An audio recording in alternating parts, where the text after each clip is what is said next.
Pero antes de crear la forma impresora necesitamos recibir esos materiales iniciales.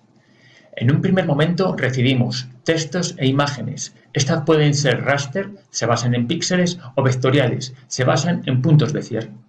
A la hora de introducir el texto hay varias posibilidades.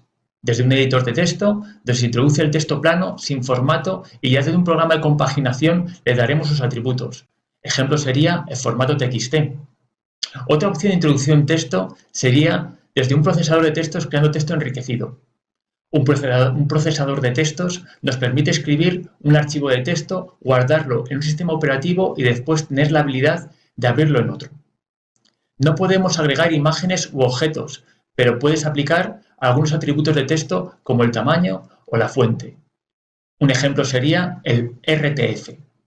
Desde un procesador de texto, creando ya hojas de estilo como puede ser el procesador de texto de Microsoft Word. Y por último, podemos utilizar un OCR. ¿Qué es el OCR? Simplemente un software de reconocimiento óptico de caracteres. Es un proceso dirigido a la digitalización de textos, los cuales identifican automáticamente a partir de una imagen que pertenece a un determinado alfabeto, para luego almacenarlos en la forma de texto. Así podemos interactuar con esos mediante un programa de edición de texto o similar. Pero el texto que introducimos lo hacemos a partir de fuentes.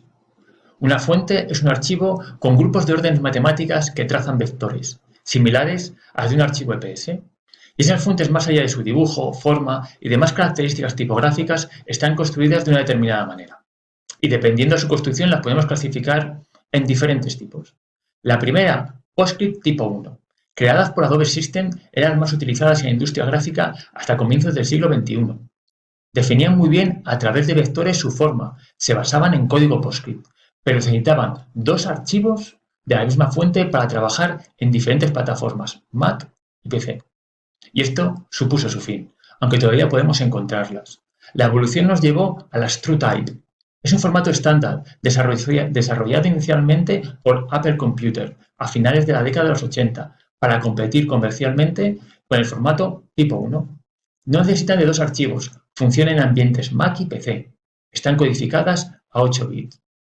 Nacieron a continuación las OpenType. Se originó en Microsoft y posteriormente fue desarrollada en colaboración con Adobe System, saliendo a la luz en 1996. Su arquitectura está basada en el formato TrueType, cuya estructura básica conserva, y la cual complementa con tablas de datos que permite incorporar a un tipo o familia tipográfica funciones tipográficas y lingüísticas avanzadas. Están codificadas a 16 bits, por lo tanto, pueden almacenar más información. Son fuentes multilingües y las más modernas en la actualidad. Su uso es el más extendido dentro de la industria gráfica. Por último, y de manera residual, podríamos clasificar también las fuentes para pantalla. Son raster, es decir, son imágenes, y hay que tener mucho cuidado porque apenas son legibles a cuerpos inferiores a 10 puntos. Para poder utilizar las fuentes debemos instalarlas, pero debemos instalar la fuente y todas sus subfamilias que queremos utilizar. Es decir, que un archivo sería la fuente Arial Regular, otro la Arial Bold, otro la Arial Italic y así sucesivamente. Si no tenemos ese archivo instalado, no podemos utilizar esa fuente. Si abrimos un documento creado con una fuente que no tenemos instalada y la fuente no viaja incrustada en el documento que queremos abrir, se producirá un error y se sustituirá esa fuente por otra que tengamos ya instalada previamente. Es uno de los errores típicos que se producen a lo largo del proceso gráfico. Una vez que decidimos utilizar una fuente, habrá que definir sus atributos y el principal es su tamaño, que viene definido por el cuerpo. El concepto de cuerpo tipográfico proviene del sistema de impresión con tipos móviles. Es la medida vertical de la cara frontal del tipo, tomando el bloque de plomo completo, no el área de impresión de una letra en particular. Eso sería la mancha. Por lo tanto, este valor resulta igual para letras mayúsculas, minúsculas, números, signos de puntuación y demás componentes de la caja, tengan ascendentes y descendentes o no.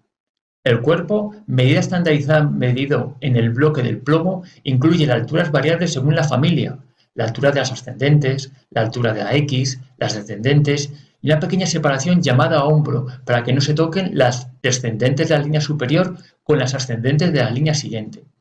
Decimos que estas áreas son variables porque dependen del diseño de la familia. Ahora que sabemos qué es el cuerpo, debemos definir cómo medirlo. Las unidades de medición tipográficas que se utilizan con mayor frecuencia se basan en dos sistemas: el angloamericano, basado en picas, y es el de mayor difusión en todo el mundo, debido a que en la mayoría de los programas de autoedición se toma como sistema patrón, y el Cícero, difundido en varios países de Europa. En los dos sistemas, las unidades de medida se denominan puntos y se abrevia PT. Como se trata de medidas distintas, es necesario aclarar a qué sistema hacemos referencia en cada caso. 12 puntos en el sistema anglosajón conforman una pica y 12 puntos de Cícero conforman un cícero, es decir, no son unidades decimales, son duodecimales. El punto angloamericano es ligeramente menor que el punto de Cícero.